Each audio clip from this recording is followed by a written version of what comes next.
ആതിര പറയുന്നുണ്ട്, ഇനി നമുക്ക് ഡ്രസ്സ് കിട്ടുമോ? അപ്പോൾ അനുമോൾ പറഞ്ഞത്, നിനക്ക് വേണ്ടുന്ന ആവശ്യമുള്ളത് എൻ്റെ അടുത്ത് നിന്ന് എടുത്തിട്ടോ, നൈറ്റ് ഡ്രസ്സ് ആയാലും അല്ലാതെ ഏതായാലും എന്ന് പറയുന്നുണ്ട്. ഞാൻ 100 ദിവസത്തേക്കുള്ളത് കൊണ്ടുവന്നിരുന്നു. കാരണം എൻ്റെ അച്ഛനോ എൻ്റെ വീട്ടിലുള്ളവർക്കോ ആർക്കും എൻ്റെ ഡ്രസ്സ് എടുക്കാൻ അവർക്ക് അറിയത്തില്ല.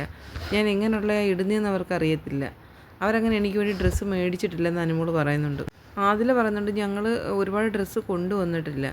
അപ്പോൾ അനുമോൾ പറയുന്നുണ്ട്, ഞാൻ 100 ദിവസത്തേക്കുള്ള ഡ്രസ്സുമായിട്ടാണ് വന്നതെന്ന് പറയുന്നു. അനുമോൾ പറയുന്നുണ്ട്, ഒന്നാമത്തെ കാര്യം ഈ ഡ്രസ്സെല്ലാം പാക്ക് ചെയ്ത് ഞാനാണ്. അച്ഛൻ പെട്ടി കൊണ്ടുവന്നു. അപ്പം സീരിയലിലെ ഒരു കോസ്റ്റ്യൂമറിനെ വെച്ച് എല്ലാം അയൺ ചെയ്യിച്ചു. അപ്പം അതിൽ ചോദിക്കുന്നുണ്ട്, കോസ്റ്റ്യൂമർ എന്ന് പറഞ്ഞു കഴിഞ്ഞാൽ കോസ്റ്റ്യൂമറിനെ വെച്ചതാണോ? അവൻ പറഞ്ഞാൽ അല്ല, അയൺ ചെയ്യിക്കാനായിട്ട് കൊണ്ടുവന്നതാണ്. ഞാനും ചേച്ചി എൻ്റെ ചേട്ടനും കൂടാണ് പാക്ക് ചെയ്തെല്ലാം വെച്ചതെന്ന് അനുമോൾ പറയുന്നുണ്ട്. ഞാൻ ആ 100 ദിവസത്തേക്കുള്ള ഡ്രസ്സ് കൊണ്ടുവന്നതിൻ്റെ കാര്യം എന്ന് വെച്ച് കഴിഞ്ഞാൽ ആ ഡ്രസ്സുകൾ എവിടെ ഇരിക്കുന്നതെന്ന് അവർക്കറിയത്തില്ല.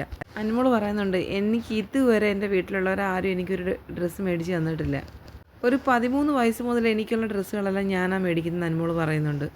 എൻ്റെ അച്ഛനും അമ്മയൊക്കെ എനിക്ക് കുഞ്ഞിലെ ഡ്രസ്സ് മേടിച്ച് തന്നിട്ടുള്ളതല്ലാതെ ഡ്രസ്സൊന്നും മേടിച്ച് തന്നിട്ടില്ലെന്ന് പറയുന്നുണ്ട്. എൻ്റെ ചേച്ചിക്ക് പോലും അറിയത്തില്ല ഞാൻ എങ്ങനത്തെ ഡ്രസ്സുകളൊക്കെയാണ് ഇടുന്നതെന്നുള്ളത്. അവളുടെ അടുത്ത് ഒരു പ്രാവശ്യം ഞാൻ പറഞ്ഞപ്പോൾ എനിക്ക് ഒരു ഡ്രസ്സ് മേടിച്ച് തന്നു ഇതിന് മുമ്പെന്ന് പറയുന്നുണ്ട്.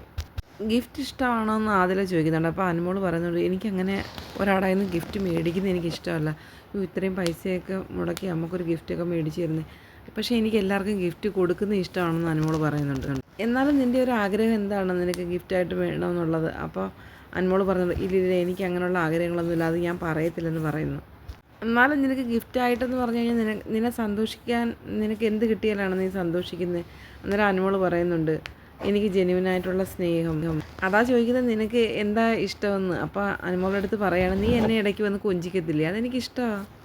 എനിക്ക് എന്നെ പാമ്പർ ചെയ്യുന്നത് എനിക്കിഷ്ടമാണ്. അല്ലാതെ കുറച്ച് പൈസ നമ്മുടെ കയ്യിലുണ്ട് എന്ന് പറഞ്ഞിട്ട് നമുക്ക് എന്തോ കിട്ടാനാ, സ്നേഹം കിട്ടാതെ. പിന്നെ എന്തെങ്കിലുമൊക്കെ വാങ്ങി തന്നിട്ട് ഒരു സമയത്ത് പറയും, നിനക്ക് ഞാൻ അത് മേടിച്ച് തന്നില്ലേ, ഇത് മേടിച്ച് തന്നില്ലേ. സ്നേഹമാണെന്നുണ്ടെങ്കിൽ അങ്ങനെ പറയത്തില്ലല്ലോ. അനുമോൾ ആതിരയോട് ചേച്ചിയെ പറ്റിയൊക്കെ പറയുകയാണ്. ചേച്ചിക്കൊക്കെ സാഹചര്യം മോശമാണ്, അതുകൊണ്ട് പിന്നെ അവരെന്താ വാങ്ങിത്തരുന്നത്. ഞാനാണ് അവൾക്ക് വാച്ചൊക്കെ മേടിച്ച് കൊടുക്കുന്നത്, ഡ്രസ്സും ഒക്കെ മേടിച്ച്. അവൾ പാവമാണ്. ഞാനങ്ങനെ ഒന്നും ആവശ്യപ്പെടത്തില്ല, ഞാൻ അങ്ങോട്ടെല്ലാം വാങ്ങിക്കൊടുക്കും. 2 പേരും ഉറങ്ങാതെ ഗാർഡന് ചുറ്റും റൗണ്ട് അടിച്ച് കഥകൾ പറയുകയാണ് ആദിലയും അനുമോളും.